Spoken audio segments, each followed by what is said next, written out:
Hi friends, అందరికీ నమస్కారం. Friends, June నెల నుండి కొన్నిటి ధరలు భారీగా పెరగబోతున్నాయని అయితే కనుక చెప్తూ ఉన్నారు. దానికి సంబంధించిన కంప్లీట్ డీటెయిల్స్ తెలుసుకుందాం. వీడియో పూర్తిగా చూడండి, అలాగే తప్పకుండా ఒక లైక్ చేయండి. మరిన్ని అప్డేట్స్ కోసం ఛానల్ని సబ్స్క్రైబ్ చేసుకోండి. వివరాల్లోకి వెళ్ళిపోయినట్టయితే కనుక జూన్ జూలై నెలల్లో కొన్నిటి ధరలు భారీగా పెరిగిపోతున్నాయి. అందులో ఏంటంటే ఫస్ట్ ఐటెము టమాటా ధరలు వచ్చి భారీగా పెరగనున్నాయి. అంటే ముఖ్యంగా పంట దిగుబడి తగ్గిపోయే కారణం వల్ల అయితే కనుక టమాటా ధరలు భారీగా పెరగనున్నాయి జూన్ నెల నుంచి. నిజానికి చూసుకున్నట్లయితే కనుక మార్చి నెలలో రూపాయలు కిలో, రూపాయల కంటే తక్కువకే వచ్చేసినటువంటి టమాటా రైతులు లబోదిబోమని చాలా ఇబ్బంది పడ్డారు. అలాంటిది ఏప్రిల్ నెలలో కొంచెం పుంజుకుంది, రేటు 18-20 రూపాయలకి అయితే చేరింది. రీసెంట్గా ఇప్పుడు టమాటా ధర రీటైల్ మార్కెట్లో అయితే 40-44 రూపాయలు కూడా అవుతుంది. ఇక జూన్ నెల నుంచి అయితే కనుక అది 60-80 రూపాయలకి వెళ్ళిపోయే అవకాశం ఉంది జూన్ జూలై నెలల్లోనైతే కనుక నిపుణులు చెప్తూ ఉన్నారు.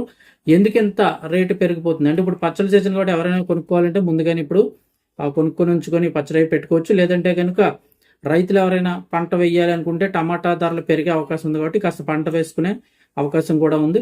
అలా అన్న ట్రై చేయొచ్చు. ఎందుకు పెరుగుతుంది అంటే కనుక టమాటా ఎక్కడైతే ప్రధానంగా ఉత్పత్తి అవుతుందో భారతదేశంలో చాలా చోట్ల ఉత్తర మరియు వాయువు భారతదేశంలో తీవ్రమైన వేడి గాలుల కారణంగా చాలా వరకు పంటలు దెబ్బతిన్నాయి. మరికొన్ని ప్రాంతాల్లో అకాల వర్షాల వల్ల కూడా పంట దిగుబడి బాగా తగ్గిపోయి చాలా తక్కువగా ఉందంటున్నారు. ఈ సంవత్సరం అయితే కనుక సాగు తగ్గడం కూడా సరఫరా కొరతకు దారితీసింది అంటున్నారు. సో సప్లై లేకపోతే ఆటోమేటిక్గా డిమాండ్ పెరిగిపోతుంది. సో జూన్ జూలై నెలలో టమాటా కేజీ 60-80 రూపాయల వరకు వెళ్ళిపోయే అవకాశం ఉంది. ఇక అలాగే వీటితో పాటు ఉల్లిపాయ కూడా దిగుబడి తక్కువగా ఉందంటున్నారు. ఉల్లిపాయ రేట్లు కూడా పెరిగే అవకాశం ఉంది జూన్ జూలై నెలలో. అలాగే బంగాళదుంపలు కూడా పెరుగుతాయి అంటున్నారు.